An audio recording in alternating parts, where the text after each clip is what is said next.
Siyaram e learning में आपका स्वागत है। क्लास 10 मैं भूपमणि बरनवाल जीव विज्ञान की क्लास यहाँ पर ले रहा हूँ।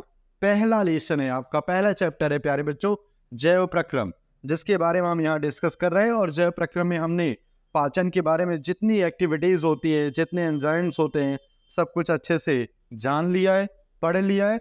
दूसरे टॉपिक को हम डिस्कस कर रहे हैं जिसे हम कहते हैं श्वसन। दूसरे टॉपिक को हम यहाँ पे डिस्कस कर रहे हैं जिसे हम कहते हैं श्वसन। श्वसन क्रिया, रेस्पिरेशन मैकेनिज्म, कंडीशन क्या है, क्या हो रहा है, वो चीजें आपको यहाँ दिख रही हैं। श्वसन की क्रिया निम्नलिखित अंगों के द्वारा संपन्न होती है। तो कौन कौन से अंग काम करते हैं? बाह्य नासारंध्र, नासापथ, वायुनाल, कंठ, श्वास नली। ये 1, 2, 3, 4 एंड 5 स्टेप है या 5 ऑर्गन है जो इसमें महत्वपूर्ण भूमिका निभाते हैं। चाहे हम बाह्य नासारंध्र जहां से ऑक्सीजन को लेते हैं, या फिर श्वास नली जहां से ये क्या करता है, फेफड़े में जाने का कार्य करता है। तो पहला अगर डिस्कस किया जाए, बाह्य नासारंध्र, ये शरीर से बाहर की तरफ खुलते हैं। ये शरीर से बाहर की तरफ खुलते हैं और एक जोड़ी पाए जाते हैं। एक जोड़ी क्यों होते हैं, आप सब इसके बारे में अगर डिस्कस करना चाहें तो सुन लीजिए। एक जोड़ी इसलिए होते हैं कि कभी कभी में सर्दी जुकाम होता है तो हमारी एक नाक पूरी तरह से जाम हो जाती है। अब अगर सोचिए वो एक ही छेद होता, एक ही नासिका में छिद्र होते, तो उसका वो कंडीशन कैसी होती? क्या हम सांस ले पाते? क्या हम ऑक्सीजन को ग्रहण कर पाते? नहीं। और उस कंडीशन में हमारा जीना बहुत मुश्किल हो जाता, जानलेवा हो जाता। और हम कैसे अपने आप को उस सिचुएशन में हैंडल कर पाते, ये हम भी नहीं जानते हैं। तो ये कंडीशन है, इस कंडीशन के अकॉर्डिंग जो नेचर है वो लगभग जो हमारे बॉडी में ऑर्गन है उनको 2 के फॉर्म में दिया है। जैसे आप देख सकते हैं 2 हाथ है, 2 पैर है, 2 किडनी है, इस तरह से 2 के फॉर्म में दिया है ताकि कल को अगर किसी दुर्घटनावश एक काम करना बंद कर दे तो दूसरे से हम काम करते रहें। इसलिए नेचर ने बहुत ध्यान से, बहुत सोच के, बहुत समझ के किसी भी मनुष्य के बॉडी ऑर्गन को डेवलप किया है। बाह्य नासारंध्र, मनुष्य के मुख के ऊपर एक जोड़ी बाह्य नासारंध्र स्थित होते हैं। इनसे ही होकर वायु अंदर जाती है। ये दोनों छिद्र जो आप देख रहे हैं ये मुख के ऊपर ही पाए जाते हैं। ऑक्सीजन अंदर गई, कार्बन डाइऑक्साइड बाहर आ रही है। तो ये किसके द्वारा हो रहा है? बाह्य नासारंध्र के द्वारा ही हो रहा है। दूसरा स्टेप है प्यारे बच्चों यहाँ पे नासापथ। प्रत्येक नासारंध्र अपनी ओर के नासापथ में खुलता है। नासापथ का अगला भाग नासावेश्म कहलाता है। नासावेश्म श्लेष्मा झिल्ली तथा रोमों से ढकी रहती है। श्लेष्मा झिल्ली श्लेष्मा का स्त्राव करती है जो वायु में मिश्रित होती हैं, जो वायु में मिश्रित होते हैं। ये कंडीशन है। तो जो प्रत्येक नासारंध्र है जो बाहर की तरफ खुल रहा है वो अपने नासापथ, पथ मतलब रास्ता, वो रास्ता जहां से ऑक्सीजन अंदर जाने का कार्य करती है, नासावेश्म कहलाता है। और नासावेश्म आगे चल कर के श्लेष्मा झिल्ली तथा रोमों से ढकी रहती है। और श्लेष्मा झिल्ली एक प्रकार के श्लेष्मा का स्त्राव करता है जिसके कारण ऑक्सीजन सही ढंग से अंदर जा पाती है। अगला टॉपिक अगर देखें यहाँ पे हम, अगला टॉपिक अगर देखें यहाँ पे, वायुनाल, विंड पाइप, इसको वायुनाल बोलते हैं। यह 2 भागों में विभेदित होती है। इसका अगला भाग स्वर यंत्र तथा शेष पश्च भाग श्वास नली कहलाता है। तो जो ये अगला भाग, ये आपका जो बक्सानुमा भाग है, इसी को श्वास यंत्र कहते हैं, स्वर यंत्र कहते हैं। जैसे ये वाला भाग, यहाँ पर अगर आप हाथ रखिए तो आपको कंपन होता हुआ प्रतीत हो रहा है। इस कंपन के द्वारा यहीं से हमारे स्वर क्या होते हैं, निकलने का कार्य करते हैं। उन्हीं को क्या कहते हैं, लिरिक्स या स्वर यंत्र। यहाँ पे हाथ रखिए, वो कंपन आपको दिखाई दे रहे हैं। आप मत बोलिए, बिल्कुल कंपन नहीं होगा, लेकिन जैसे ही आप बोल रहे हैं वो कंपन यहाँ पे हो रहा है आपके बोलने के कारण। शेष पश्च भाग, जो पीछे का भाग होगा, वो क्या कहलाएगा, श्वास नली, जिसके माध्यम से ऑक्सीजन फेफड़ों में जाने का कार्य करती है। अगला टॉपिक है हमारा कंठ। अगला टॉपिक है हमारा कंठ। बहुत ध्यान से देखिएगा, कंठ से ही आवाज आती है। कंठ से ही संगीत के स्वर फूटते हैं और कंठ से ही रुदन होता है, कंठ से ही हंसना होता है। तो हमारे शरीर में जितनी एक्टिविटीज बोलने से लेके है वो सारा नियंत्रित करता है कौन? कंठ। तो यहां से आप देख सकते हैं, बहुत ध्यान से देखिएगा। चलिए, यह वायुनाल का अगला बक्सेनुमा भाग है, ये बॉक्सनुमा भाग है, जो उपास्थि की बनी 3 प्रकार की 4 प्लेटों से बनी होती है। ये 3 अलग अलग प्रकार की 4 प्लेटों से क्या होते हैं? बने होते हैं। ये बॉक्स, जो बॉक्स बनाए जाते हैं वो 3 प्रकार की 4 प्लेटों से बने होते हैं। 1 2 3 एंड 4 एंड 1 2 3 इस तरह से ये डिवाइड होते हैं। इसकी गुहा कंठकोश कहलाती है। जो इसकी गुहा है, ये पूरा का पूरा भाग है, यही क्या कहलाता है? कंठकोश कहलाता है। कंठकोश में 2 जोड़ी वाक रज्जुक, कंठकोश में 2 जोड़ी वाक रज्जुक होते हैं। कंठकोश में 2 जोड़ी वाक रज्जुक होते हैं। जो 4 प्लेटें होती हैं वही आगे चल करके वाक रज्जुक का निर्माण करते हैं। इन वाक रज्जुकों में कंपन से, मैं बोला ना अभी आपको करके दिखाया, आप भी आराम से यहाँ पे महसूस कर सकते हैं।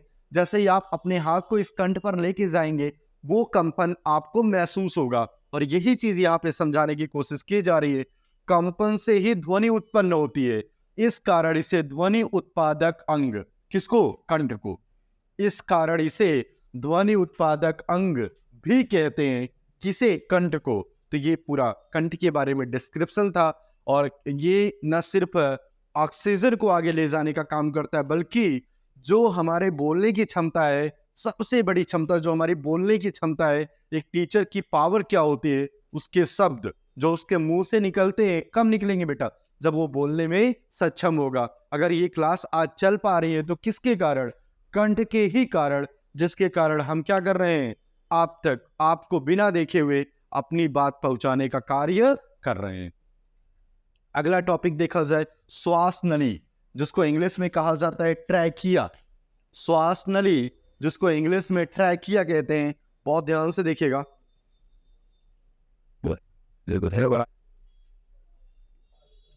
यह लगभग 10 से 12 सेंटीमीटर लंबी, यह लगभग 10 से 12 सेंटीमीटर लंबी तथा गर्दन की पूरी लंबाई में स्थित होती है। जो आपका ट्रैकिया होता है या श्वास नली होता है, इसकी लंबाई 10 से 12 सेंटीमीटर लंबी होती है। और ये हमारे पूरे गर्दन की लंबाई में क्या होते हैं? स्थित होते हैं। इसका कुछ भाग वक्ष गुहा में भी स्थित होता है। जो हमारी छाती है, जो हमारा फेफड़ा है, उसमें भी इसके कुछ भाग जाने का कार्य करते हैं। इसकी दीवार पतली तथा लचीली होती है, पतली और लचीली होती है। आप ऐसे करिए ना, आप आराम से श्वास नली को महसूस कर सकते हैं। इसमें सी आकार के उपास्थि से निर्मित 16 से 20 अधूरे छल्ले पाए जाते हैं। ये जो संरचना होती है ये इस तरह से होती है। इसी संरचना को अधूरा छल्ला कहते हैं। पूरा छल्ला कब होगा? जब ये इस तरह से बनेगा। अगर इस तरह की आकृति आ रही है तो इसको क्या कहते हैं? अधूरा छल्ला। ये छल्ले श्वास नली में वायु न होने पर इसे पिचकने से रोकते हैं। अब ये छल्ले क्या करते हैं? अगर आपकी श्वास नली में वायु नहीं है तो उसे पिचकने से क्या करते हैं? रोकने का कार्य करते हैं। ये कंडीशन पाई जाती है। मनुष्य में श्वासोच्छ्वास, मनुष्य में श्वासोच्छ्वास की क्रिया भी थी। उसके पहले हम डिस्कस कर लेते हैं फेफड़े में क्या हो रहा है, कैसे हो रहा है। देखिए, बहुत ध्यान से देखिएगा। ये फिगर है हमारा, ये बाह्य भाग है, वो आंतरिक भाग है। ये फेफड़े की बाह्य संरचना है और ये फेफड़े की आंतरिक संरचना है। फेफड़ा सबसे इंपॉर्टेंट पार्ट होता है हमारे बॉडी का। 2 चीजें इंपॉर्टेंट है, एक फेफड़ा और दूसरा लंग्स। एक फेफड़ा और एक हृदय, सॉरी लंग्स कह दिए, वो तो इंग्लिश में होता है फेफड़ा। एक फेफड़ा और दूसरा हृदय, दोनों सबसे इंपॉर्टेंट पार्ट होते हैं। ये फेफड़ा क्या करता है? ऑक्सीजन को ग्रहण करता है और ग्रहण करके सीधे हृदय में पहुंचाने का कार्य करता है। तो आप यहाँ पे देख रहे हैं जो सबसे ऊपर का पार्ट है, जो सबसे ऊपर का पार्ट है दैट इज कॉल्ड कंठ, इसी को लिरिंग्स कहते हैं, जहां से आवाज आती है। फिर देखिए ये छल्ले नुमा सी आकार के छल्ले नुमा जो भाग पाया जा रहा है उसी को क्या कहते हैं, श्वास नली। और यही छल्ला आगे चल करके क्या करता है, दोनों तरफ के फेफड़ों में खुलने का कार्य करता है। इधर आप देखिए दाएं फुफ्फुस का उच्च पिंड, ये दाएं फुफ्फुस का उच्च पिंड है। फिर उसके बाद दाएं फुफ्फुस का दाएं और बाएं जो आपका फेफड़ा है वो एक दायां होता है और एक क्या होता है, बायां। तो जो दायां होता है वो हल्का सा नीचे और बायां हल्का सा क्या होता है, ऊपर होता है। दोनों तरफ देखें तो ये दाएं फेफड़े दाएं फुफ्फुस का उच्च पिंड हो जाएगा, ये बाएं फुफ्फुस का उच्च पिंड। फिर इसके बाद अगर देखा जाए तो दाएं फुफ्फुस का मध्य पिंड और यहाँ पर बाएं फुफ्फुस का निम्न पिंड। विशेषता क्या होती है, जो आपका दायां फेफड़ा है वो लगभग 3 भागों में विभाजित होता है और जो बायां फेफड़ा है वो 2 भागों में ही विभाजित होता है। तो अगर कभी आपसे अंतर पूछा जाए कि दाएं फेफड़े और बाएं फेफड़े में दोनों में क्या अंतर है, तो आप बताओगे प्यारे बच्चों कि दायां फेफड़ा 3 भागों में विभाजित होता है और बायां फेफड़ा 2 भागों में विभाजित होता है। ये इसके बाद ये आपका मध्य पिंड हो जाएगा। फिर नीचे वाला भाग क्या कहलाएगा, निम्न पिंड, और यहाँ सिर्फ उच्च पिंड और निम्न पिंड कहलाता है। अब देखिए यहाँ से जो आपकी श्वास नली इस फेफड़े में प्रवेश कर रही है उसमें मुख्य दायी श्वसनी, श्वास नली में छोटे छोटे श्वसनिकाएं पाई जाती हैं, जो छोटे छोटे छिद्रनुमा संरचना आपको यहाँ पे दिख रहे हैं। इसकी आंतरिक संरचना में जो आप ये छोटे छोटे छिद्र देख रहे हैं, इन्हीं छिद्रों में ऑक्सीजन क्या करती है, प्रवेश करने का कार्य करती हैं, जिन्हें हम क्या कहते हैं, कूपिकाएं या वायु कोष। वायु मतलब ऑक्सीजन अंदर आना, कोष मतलब वो एरिया जहां पर ऑक्सीजन को भरा जाता है। तो ये हम ऑक्सीजन को क्या करते हैं, भरने का कार्य करते हैं। और फिर यहाँ पर ऑक्सीजन भर करके फिर हम हृदय में क्या करते हैं, सप्लाई करने का कार्य करते हैं। अगर आंतरिक संरचना देखा जाए, ये एरिया हमारा हृदय का है। श्वास नली एंट्री की कहां, श्वसनी में। ये पूरा आपका दिख रहा है। ये बाहर की जो आउटर मोस्ट लेयर है इसे कहते हैं सिरा, और सिरा पेशियां इसमें पाई जा रही हैं। सिरा और धमनी 2 चीजें हमारे शरीर में होती है और दोनों एक दूसरे के पैरेलल लगे होते हैं। सिराएं अशुद्ध रक्त को क्या करती हैं, प्रवाहित करती हैं, और धमनियां शुद्ध रक्त को प्रवाहित करती हैं। आगे के टॉपिक में आप पढ़ेंगे, थोड़ा सा जान लीजिए। शुद्ध रक्त ऑक्सीजन युक्त होता है और अशुद्ध रक्त जो होता है वो कार्बन डाइऑक्साइड युक्त होता है। जो शुद्ध रक्त होगा वो ऑक्सीजन युक्त होगा और जो अशुद्ध रक्त होता है वो कार्बन डाइऑक्साइड युक्त होता है। ये कंडीशन यहाँ पे पाई जाती है और उन्हीं के कारण यहाँ पे वायु कोष होता है। और वायु कोष में क्या पाए जाते हैं, कूपिकाएं होती हैं जहां पर ऑक्सीजन भरने का कार्य किया जाता है। और सिराएं अशुद्ध रक्त को ले जाकर फेफड़ों में वापस क्या करती हैं, छोड़ने का कार्य करती हैं। और देखिए ये फेफड़ा और ये फेफड़ा, इनके बीच में ही क्या पाया जा रहा है, हृदय। इनके बीच में ही हृदय पाया जा रहा है और ये हृदय का डायाफ्राम है जो उसे फूलने और पचकने में क्या करता है, सहायता करता है। तो जब इन कूपिकाओं में ऑक्सीजन भर जाती है तो ऑक्सीजन भरने के बाद वो ऑक्सीजन सप्लाई कर दी जाती है किसको, हृदय के लिए, हृदय में भेज दी जाती है। तब हृदय में उपस्थित हीमोग्लोबिन उस ऑक्सीजन से क्रिया करके कन्वर्ट करता है किसमें, ऑक्सी हीमोग्लोबिन में। और तब ऑक्सी हीमोग्लोबिन पूरे शरीर के सारी कोशिकाओं में ट्रांसफर करने का कार्य करते हैं या भेजने का कार्य करते हैं। तो ये बाह्य संरचना और ये इस तरह से आंतरिक संरचना पाई जाती है। देख लीजिएगा एक बार ध्यान से।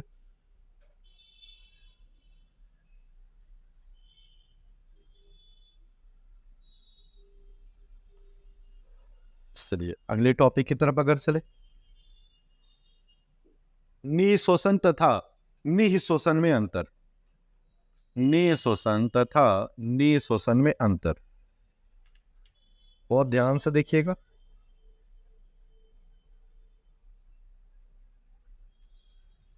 चलिए एक निःश्वसन है, एक आपका निःश्वसन है और एक आपका निःश्वसन है। निह मतलब शुद्ध वायु का अंदर आना और निह का मतलब क्या होता है, अशुद्ध वायु का बाहर जाना। अगर डिफिनीशन लिखना चाहेंगे तो ये जो पहला पॉइंट आ रहा है ये डिफिनीशन हो जाएगा, और यहाँ पर भी पहला पॉइंट क्या हो जाएगा, डिफिनीशन हो जाएगा कि इस क्रिया में या इस क्रिया द्वारा वायुमंडल से ऑक्सीजन युक्त शुद्ध वायु फेफड़ों में आती है। इसी प्रक्रिया को क्या कहा जाता है, निःश्वसन। इस क्रिया द्वारा वायुमंडल की ऑक्सीजन युक्त शुद्ध वायु फेफड़ों में प्रवेश करती है। इस प्रक्रिया को निःश्वसन कहते हैं। दूसरा क्या है, निःश्वसन। इस क्रिया द्वारा कार्बन डाइऑक्साइड वाली वायु फेफड़ों से बाहर निकलती है। निह मतलब अंदर जाना और निह मतलब उसे क्या करते हैं, बाहर भेजने का कार्य करते हैं। तो ये डिफिनेशन हो गई इंस्पायरेशन और एक्सपायरेशन की। ये दोनों में अलग अलग डिफरेंस हुआ या अंतर हुआ, आप कह सकते हैं। पहला निःश्वसन और दूसरा क्या हुआ, निःश्वसन।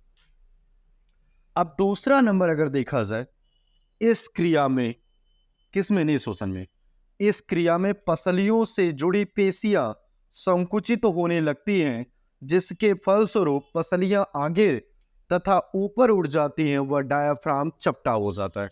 डायाफ्राम आपका चपटा हो जाएगा और पसलियां क्या करेंगी, ऊपर की तरफ उठने का कार्य करती हैं। क्यों करती हैं, क्योंकि ऑक्सीजन उन पसलियों में भरने का कार्य करता है। ऑक्सीजन देखिए,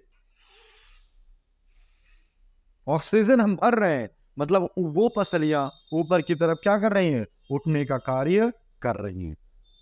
निःश्वसन का मतलब इस क्रिया में पसलियां एवं डायाफ्राम अपनी सामान्य शिथिल स्थिति में आ जाते हैं। जैसे ही हम ऑक्सीजन छोड़ देते हैं, कार्बन डाइऑक्साइड को बाहर छोड़ देते हैं, तो जो सिचुएशन होती है वो प्रारंभिक स्थिति में लौट आती है। तीसरा देखा जाए, निःश्वसन में वक्ष गुहा का आयतन बढ़ जाता है। आयतन क्यों बढ़ा, क्योंकि ऑक्सीजन अंदर आई, और ऑक्सीजन अंदर आने का मतलब है ऑक्सीजन की मात्रा क्या हुई है, बढ़ी है। और ऑक्सीजन की मात्रा बढ़ेगी तो आयतन भी क्या होगा, बढ़ेगा। और फेफड़ों में वायु का दाब कम हो जाता है। और फेफड़ों में जिसमें ऑक्सीजन भरी जाती है, वॉल्यूम बढ़ने के कारण, आयतन बढ़ने के कारण दाब कम हो जाता है। निःश्वसन में वक्ष गुहा का आयतन कम हो जाता है। क्यों कम होता है, क्योंकि यहां से कार्बन डाइऑक्साइड वायुमंडल में क्या कर दी जाती है, छोड़ दी जाती है। जब यहां से कार्बन डाइऑक्साइड हम वायु में छोड़ेंगे तो वक्ष गुहा का आयतन कम हो जाता है तथा वायु का दाब क्या होता है, बढ़ता है। क्यों वायु का दाब बढ़ता है, क्योंकि वहां से कार्बन डाइऑक्साइड क्या कर रही है, वायुमंडल में जा रही है, और यहां ऑक्सीजन आ रही है, इसलिए वायु दाब कम होगा और जाने पर वायु दाब क्या करेगा, बढ़ जाएगा। अगला देखिएगा, यह श्वासोच्छ्वास, सांस लेने की क्रिया को ही क्या कहते हैं, श्वासोच्छ्वास। इसके पहले आप डिस्कस कर चुके हैं श्वासोच्छ्वास और श्वसन में अंतर। इसके पहले आप डिस्कस कर चुके हैं श्वासोच्छ्वास और श्वसन में अंतर। यह श्वासोच्छ्वास की सक्रिय अवस्था है। ये सांस लेने की सक्रिय अवस्था है। क्यों, क्योंकि इसमें हम बाहरी वायुमंडल से ऑक्सीजन को क्या कर रहे हैं, ग्रहण कर रहे हैं। क्योंकि इसमें हम बाहरी वायुमंडल से ऑक्सीजन को क्या कर रहे हैं, ग्रहण करने का कार्य कर रहे हैं, इसलिए ये सक्रिय है। क्यों सक्रिय, क्योंकि हम बाहर से किसी वस्तु को क्या कर रहे हैं, अंदर लाने का कार्य कर रहे हैं। यह श्वासोच्छ्वास की निष्क्रिय अवस्था है। निष्क्रिय क्यों है, क्योंकि यहां से वायु क्या कर रही है, निकल रही है। एक छोटा सा एग्जांपल आपको दिया है, हम एक गुब्बारा लेते हैं, हम प्यारे बच्चों गुब्बारा लेते हैं और उसमें ऑक्सीजन या हवा को भरते हैं। अब उसमें अगर हवा भर रहे हैं तो गुब्बारा क्या कर रहा है, सक्रिय अवस्था में आने का कार्य कर रहा है, मतलब वो फूल रहा है, सक्रिय अवस्था में है। और अगर उसी गुब्बारे को बिना बांधे छोड़ दिया जाए तो उसमें से जो हवा होती है वो बाहर वायुमंडल में निकलने का काम करती है और गुब्बारा पहुंच जाता है किस अवस्था में, निष्क्रिय अवस्था में। वही काम हमारे फेफड़ों का है। अगला क्या है, निःश्वसित वायु में कार्बन डाइऑक्साइड की मात्रा लगभग, निःश्वसित मतलब जो ऑक्सीजन आ रही है उसमें भी कुछ कार्बन डाइऑक्साइड की मात्रा होती है, लेकिन वो बहुत कम होती है। लगभग कितने परसेंट पाई जाती है, 0.04% होती है। और यहां पर देखा जाए जो निःश्वसन है, जो आपका निःश्वसन है में वायु गर्म व नम होती है। यहाँ पर जो वायु आपको मिल रही है वो कैसी है? गर्म भी है और नम भी है, क्योंकि अंदर से हम कार्बन डाइऑक्साइड को बाहर क्या कर रहे हैं? छोड़ने का कार्य करते हैं। एक छोटा सा एग्जाम्पल दूंगा यहाँ पे। आप ठंडी के दिनों में रजाई के अंदर क्या करने के लिए जाते हैं? सोने के लिए। जैसे ही आप ठंडी के दिनों में रजाई के अंदर सोने के लिए जाते हैं तो आपको पूरी रजाई कैसी मिलती है? बहुत ठंडी मिलती है। लेकिन कुछ टाइम बाद, कुछ समय बाद, 10 मिनट 15 मिनट बाद आपकी रजाई अपने आप क्या होती है? गर्म हो जाती है। कौन सी गैस अंदर आई? आप गैस लेके गए थे, गैस का सिलेंडर लेके गए थे अंदर, कि गैस दे रहे थे और उसके कारण रजाई आपकी गर्म हो रही है, जो आपकी अभी भीगी हुई लग रही थी या बहुत ठंडी लग रही थी? नहीं, यही प्रोसेस होता है वहां पे। हमारी बॉडी निःश्वसन कर रही है और हमारी बॉडी निःश्वसन के फलस्वरूप किसका उत्पादन कर रही है? किसका उत्सर्जन कर रही है? कार्बन डाइऑक्साइड का। और कार्बन डाइऑक्साइड कैसा होता है? गर्म होता है। और कार्बन डाइऑक्साइड की जो गर्मी है, उस गर्मी के कारण, कार्बन डाइऑक्साइड की जो गर्मी है, उस गर्मी के कारण हमारी रजाई, हमारा एटमॉस्फेयर क्या होता है? गर्म होने का कार्य करता है। और फिर हम बहुत तेजी से बहुत गहरी नींद में चले जाते हैं, क्योंकि बाहर का वायुमंडल कैसा है? ठंडा है। तो ये अंतर होता है निःश्वसन और निःश्वसन में। नोट कर लीजिएगा।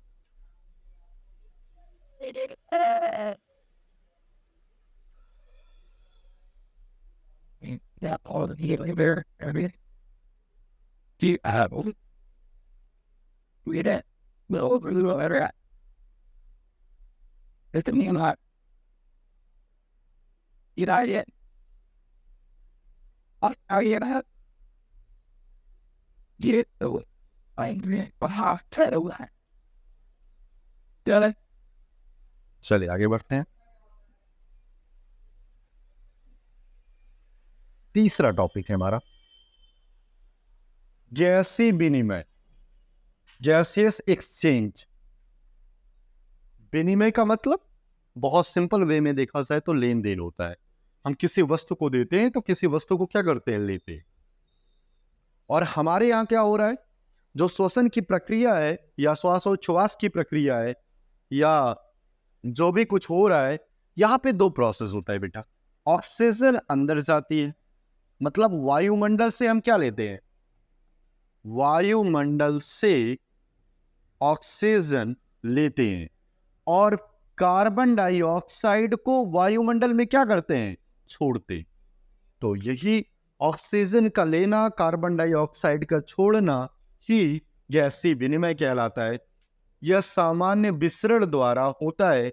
वायु कूपिकाओं की ऑक्सीजन रक्त केशिकाओं में और रक्त केशिकाओं से कार्बन डाइऑक्साइड वायु कूपिकाओं में विसरित हो जाती है। वायु कूपिकाएं, श्वसनिकाएं, अभी मैंने आपको दिखाया था जो कंडीशन है यहाँ पे, जो फिगर हमने आपको दिया था, यहाँ पे देखिएगा, बहुत ध्यान से देखिएगा। यही वायु कोश या वायु कूपिकाएं हैं जो क्या करती हैं? ऑक्सीजन को रक्त केशिकाओं में मिलाती हैं और रक्त केशिकाओं से कार्बन डाइऑक्साइड को ग्रहण करने का कार्य करती है। तो देना और लेना दोनों इन्हीं कूपिकाओं के द्वारा क्या होता है? संभव होता है। और वही प्रोसेस यहाँ पे बताया जा रहा है, या उसी प्रोसेस के बारे में यहाँ लिखा जा रहा है कि जो सामान्य विसरण द्वारा होता है, वायु की कूपिकाएं ऑक्सीजन रक्त केशिकाओं में और रक्त केशिकाओं से कार्बन डाइऑक्साइड वायु कूपिकाओं में विसरित हो जाती है। तो दोनों प्रोसेस अपने आप आराम से सेम टू सेम चलते रहते हैं। अगला टॉपिक क्या है? गैसीय विनिमय जो होगा उसमें दो चीजों का परिवहन होगा। एक ऑक्सीजन का परिवहन होगा और दूसरा कार्बन डाइऑक्साइड का परिवहन होगा। इसके बारे में थोड़ा सा लंबा टॉपिक है, इसके बारे में हम कल डिस्कस कर लेंगे। आज की क्लास के लिए थैंक यू सो मच।